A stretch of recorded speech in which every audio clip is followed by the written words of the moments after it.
The bucket came up empty for the third time, and Malachi Denton knew that Stillwater, Wyoming, was dying of thirst.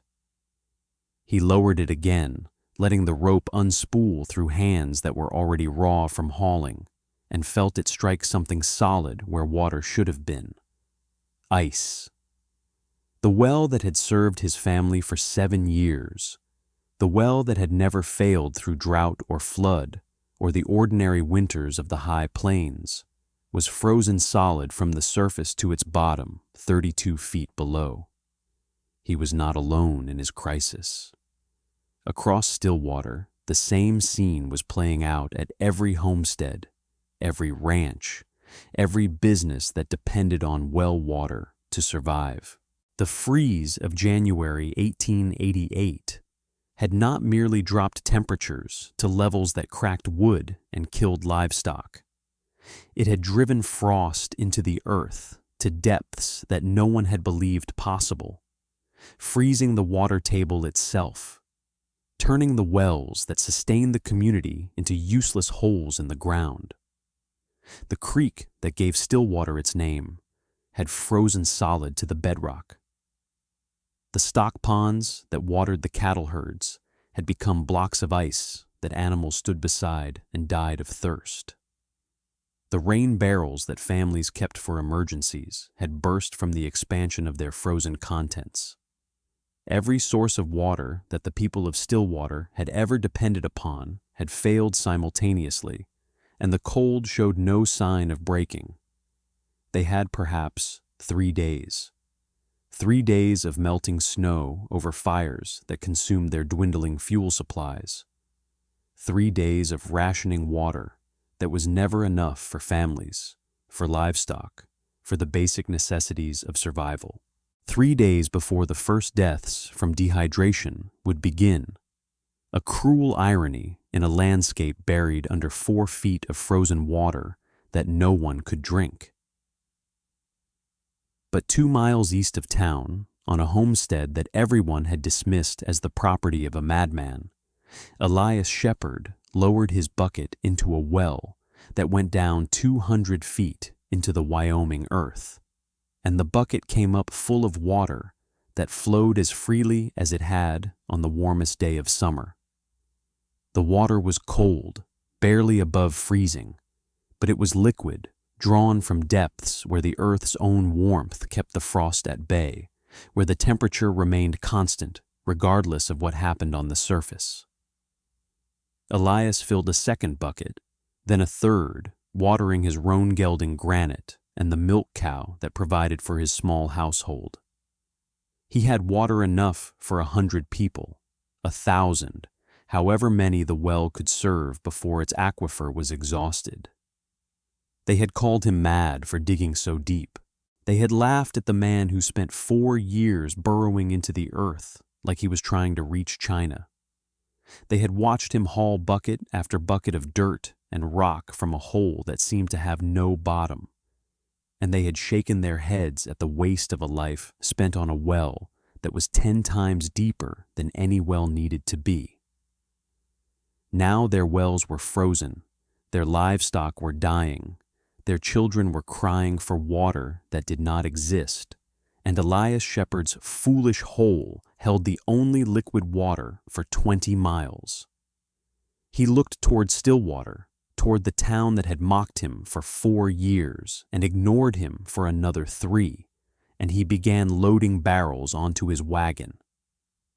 They would not come to him. Pride would prevent that until the last possible moment. So he would go to them, would bring the water they needed, whether they wanted to accept it from his hands or not. Granite stamped and snorted in the cold, breath pluming white. "I know," Elias said quietly, "but they're still neighbors, even the ones who laughed." Tell us in the comments where you're watching from today. Whether you're in the high plains, the mountain country, or somewhere the wells run just as deep, these lessons of frontier wisdom are timeless. And if you haven't already, subscribe so you don't miss what happens when the only water left comes from the well they said would never be needed. Elias had come to Wyoming in the summer of 1879, a man of 33 who had spent the previous decade drilling wells across the limestone country of central Texas. He knew water the way some men knew horses or cattle, understood how it moved through rock, where it collected, how deep it ran in different geologies. He had drilled wells that saved ranches during the Great Drought of '76, had found water where other drillers had given up, had developed a reputation for going deeper than anyone else and finding what he sought. The reputation had not made him popular. Well drilling was hard work, and most drillers preferred to stop at the first water they found, collect their fee, and move on. Elias's insistence on drilling deeper, on finding the best water rather than the first water, had made him enemies among competitors who resented being shown up by a man who wouldn't cut corners. He had come to Wyoming to start fresh, to file a homestead claim, and build a life that didn't depend on the goodwill of people who resented his thoroughness. He had chosen his 160 acres carefully, studying the geology, the drainage patterns, the subtle signs that indicated where water might be found. The land he selected was unremarkable on the surface. Flat prairie, good grass, nothing special, but Elias had seen something that others missed. The rock beneath that prairie was fractured limestone, tilted at an angle that would channel groundwater toward a natural collection point almost directly beneath where he planned to build his house. Water would gather there from miles around, accumulating in crevices and caverns that the limestone had formed over millions of years. It would be deep, very deep, but it would be plentiful and pure, and, most importantly, it would be protected from the temperature swings that affected shallow wells. He had begun drilling in the spring of 1880, using equipment he had brought from Texas and techniques he had perfected over a decade of professional work.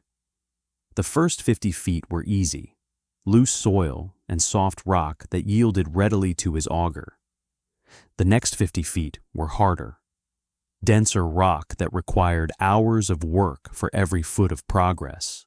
Below that, he hit the limestone formation he had been seeking, and the real drilling began. The people of Stillwater noticed his project in the second year, when the hole had reached 100 feet and showed no signs of stopping. If you're enjoying this story, hit that hype button right now. It's free, takes a second, and helps this video reach more people who need to see it. Now back to the story. Malachi Denton was the mayor of Stillwater, a rancher who had built the largest cattle operation in the district, and who considered himself the arbiter of all things practical. He had watched Elias drilling with increasing bemusement, and by the summer of 1881, he could no longer contain his assessment. "The Texan is drilling to hell," Denton announced at the monthly gathering of the Cattlemen's Association, where the ranchers of the district met to discuss matters of mutual interest. 100 feet down and still going. Claims he's looking for deep water. "I've never seen a well deeper than 40 feet in my life, and I've seen plenty that work just fine at 20. The laughter was immediate and sustained. 100-foot well was absurd, a waste of time and money when adequate water could be found at a fraction of that depth.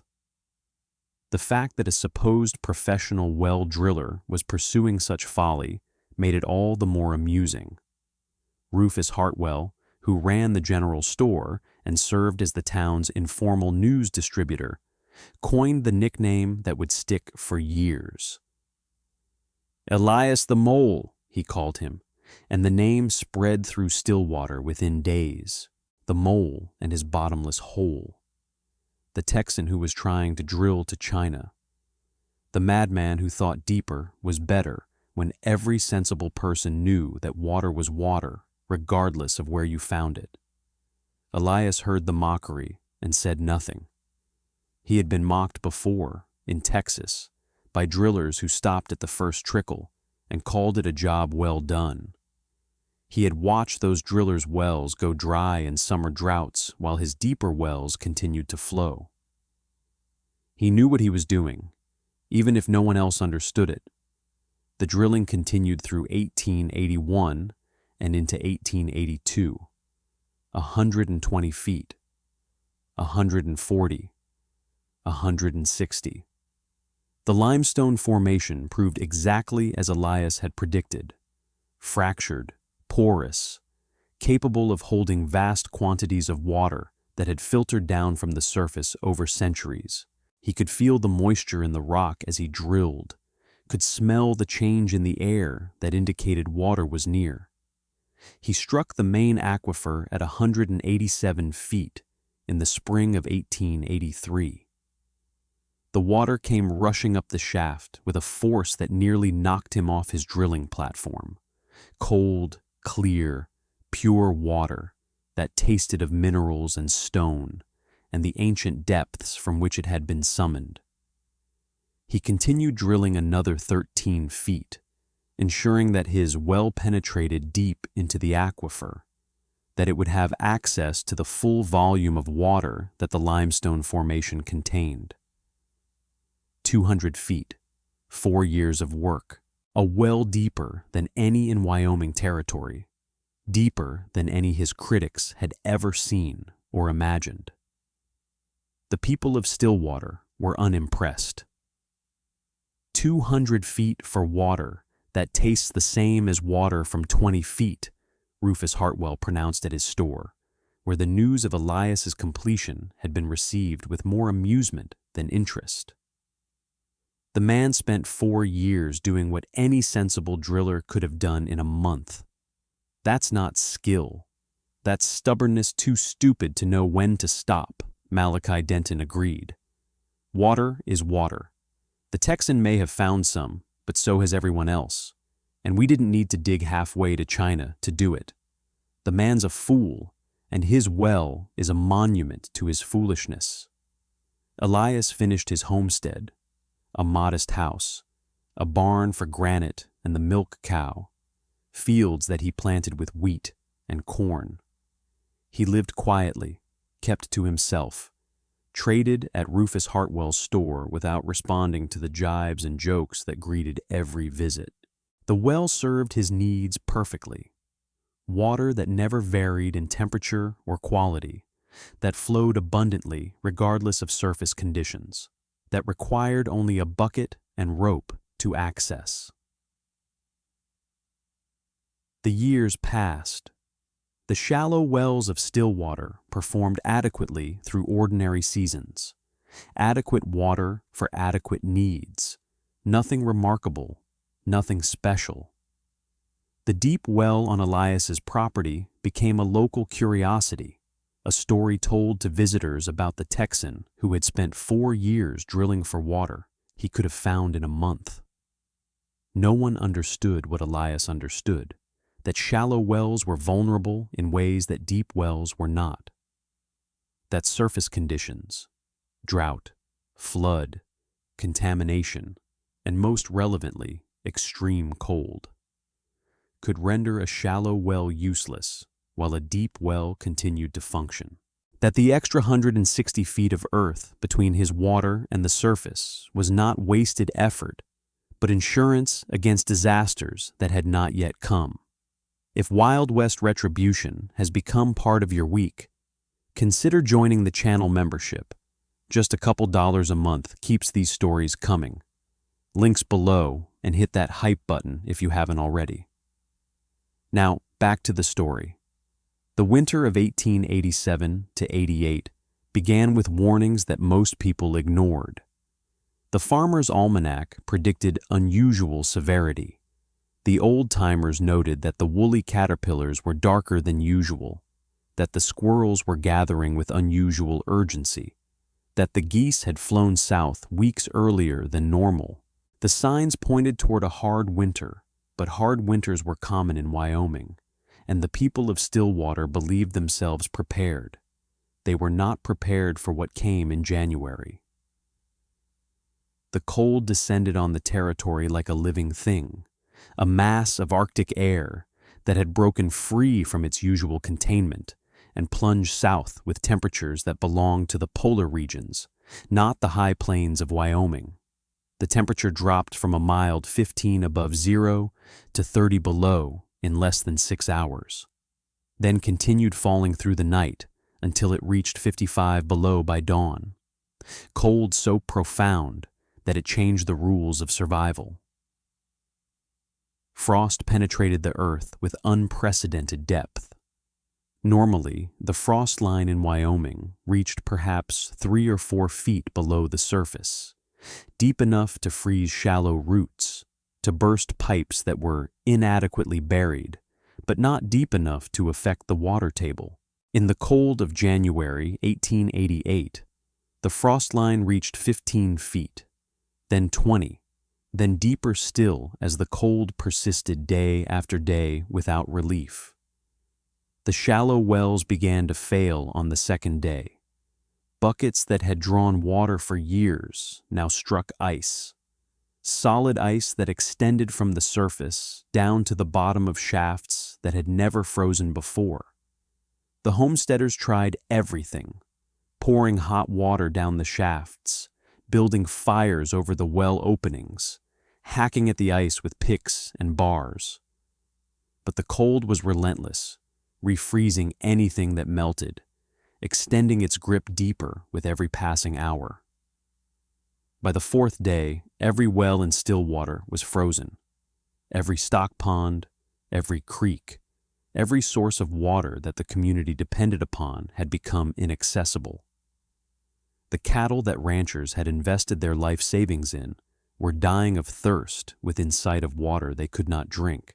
The families that had built their lives on this land were facing a choice between abandoning everything or dying where they stood.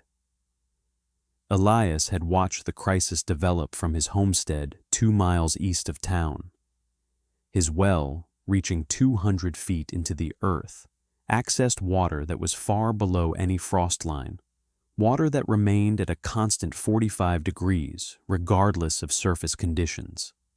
He had filled every container he owned, barrels, buckets, tubs, anything that could hold liquid, and had watered his animals and maintained his household without difficulty. On the 5th day, he loaded his wagon with full barrels and drove toward Stillwater. He found the town in chaos. Families were preparing to flee, loading wagons with whatever possessions they could carry, planning to make for the railway station at Cheyenne, 60 miles south, where water might still be available. The livestock that could not be taken were being abandoned. Cattle left to die. Horses turned loose to fend for themselves. The accumulated wealth of decades of ranching about to be lost because there was no water to sustain it. Elias stopped his wagon in the center of town and began unloading barrels. "Water," he called out, his voice carrying across the desperate crowd. "Fresh water from my well, 200 feet down where the frost cannot reach." The reaction was not gratitude. It was suspicion. "How do we know it's not poisoned?" demanded someone from the crowd, the automatic distrust of a people who had spent years mocking the man now offering salvation. "How do we know it's really water?" called another voice. "The mole probably melted snow and is trying to charge us for it." Elias said nothing. He simply dipped a cup into one of his barrels and drank deeply, the cold, pure water running down his chin. Then he offered the cup to the nearest person, a young mother with 2 children clinging to her skirts, her eyes hollow with the desperation of watching her family die of thirst. She took the cup. She drank. Her children drank. And the suspicion that had held the crowd began to crack. By nightfall, Elias had distributed all the water he had brought and was making plans to return for more. Volunteers had organized to accompany him, young men with empty barrels, desperate to reach the well that everyone had called foolish, willing to make the 2-mile journey through 50 below temperatures for water that could save their families. The well served magnificently. Elias had drilled into an aquifer that held more water than Stillwater could use in a century, a vast underground reservoir that the limestone formation had accumulated over geological time. Bucket after bucket came up full, barrel after barrel was filled, wagon after wagon made the journey between the homestead and the town. For 11 days, while the cold persisted and every other water source remained frozen, Elias Shepard's 200-foot well was the only thing keeping Stillwater alive. Livestock were watered, families were sustained. The evacuation that had seemed inevitable was called off as water continued to flow from a depth that the frost could not reach. The cold broke on January 17th, a relative warming, temperatures rising to a merely brutal 10 below zero, enough for the surface to begin thawing, for the shallow wells to slowly become accessible again. By the end of January, the crisis had passed, and Stillwater could assess what had happened. The losses were significant. Perhaps 20% of the cattle in the district had died, some from cold, more from thirst before the water distribution from Elias's well could reach them.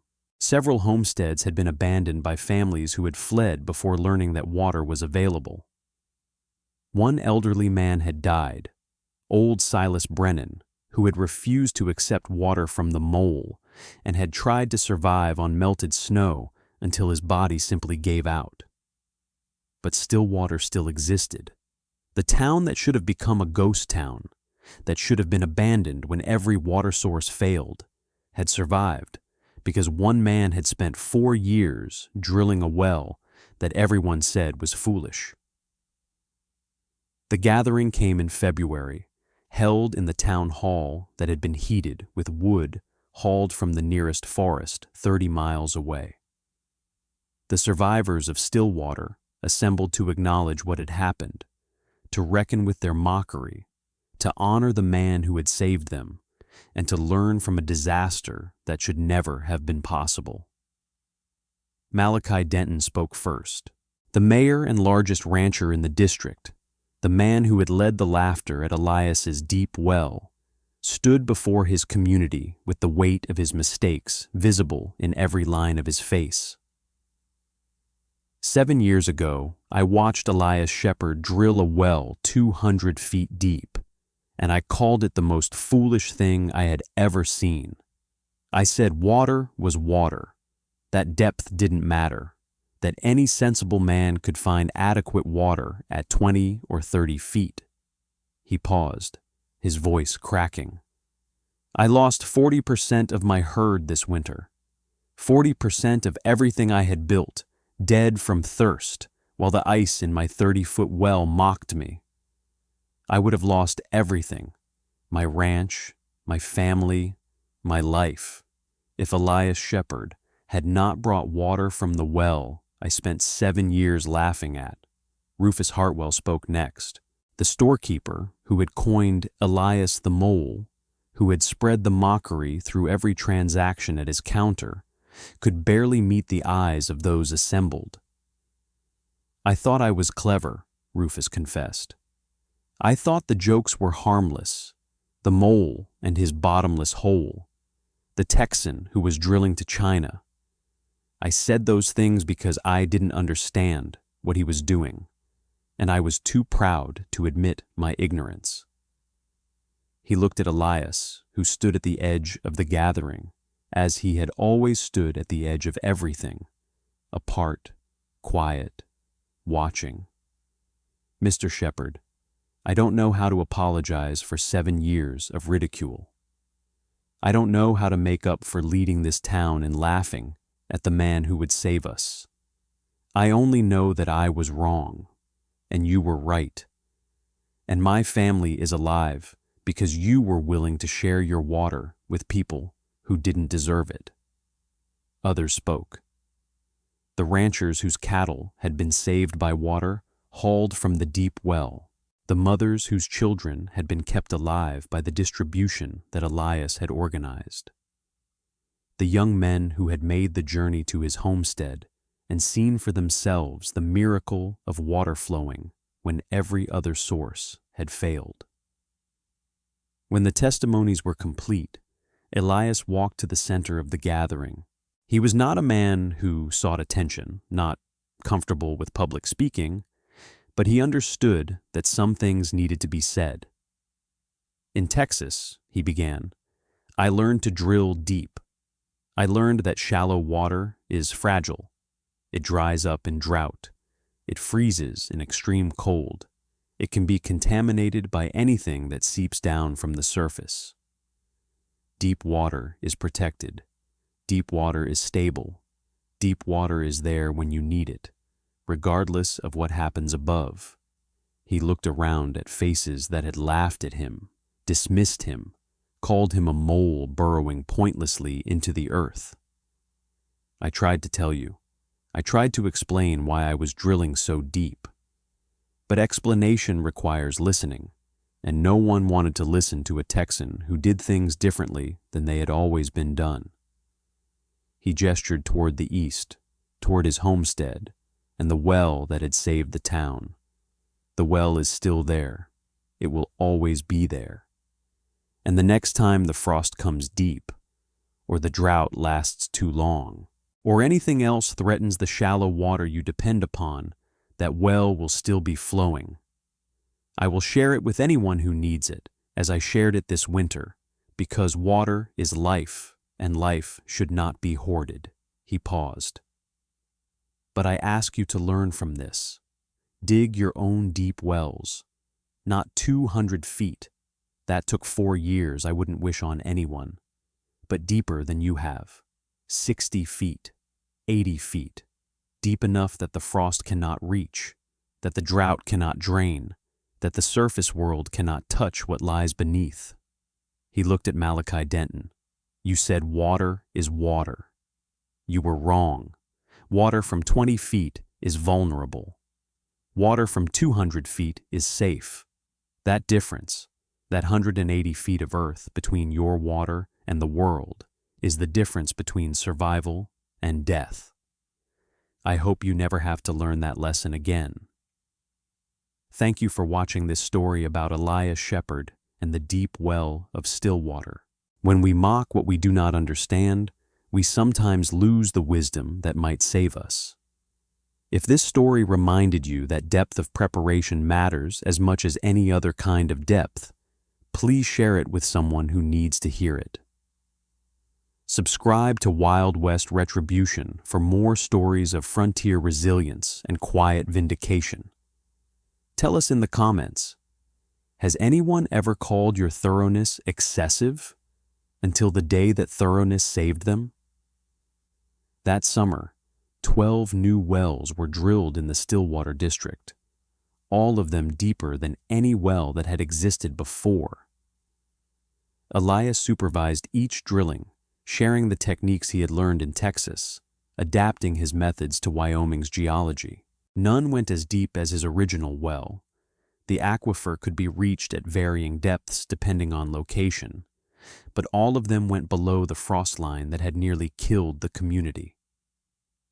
Malachi Denton paid for 3 of those wells himself, placing them at strategic locations across his remaining ranch, ensuring that no future winter could threaten his livestock the way January of 1888 had. He never again called any well foolish, regardless of its depth, and he never again laughed at preparations that seemed excessive. The phrase drilling deep entered the vocabulary of the Wyoming Territory and spread across the western states. It meant preparing beyond what seemed necessary, building in margins of safety that might appear wasteful until the day they proved essential. It was spoken with quiet respect, as if the speaker understood something about survival that could only be learned through nearly dying of thirst. Elias Shepherd lived on his homestead for another 34 years, passing in the spring of 1922 at the age of 76. He never married, never sought community beyond what his neighbors offered, never fully forgave the years of mockery, even as he continued to share his water with anyone who needed it. The well he had drilled continued to flow, continues to flow still, maintained now by the Wyoming Historical Society as a monument to the preparation that saved a town. The inscription on the stone marker above the wellhead was chosen by Elias himself, one of the few complete thoughts he ever expressed about what he had built. They laughed at my depth. The frost did not. The people who had called him a mole, who had joked about drilling to China, who had dismissed 4 years of labor as foolishness too stubborn to stop. They understood exactly what he meant.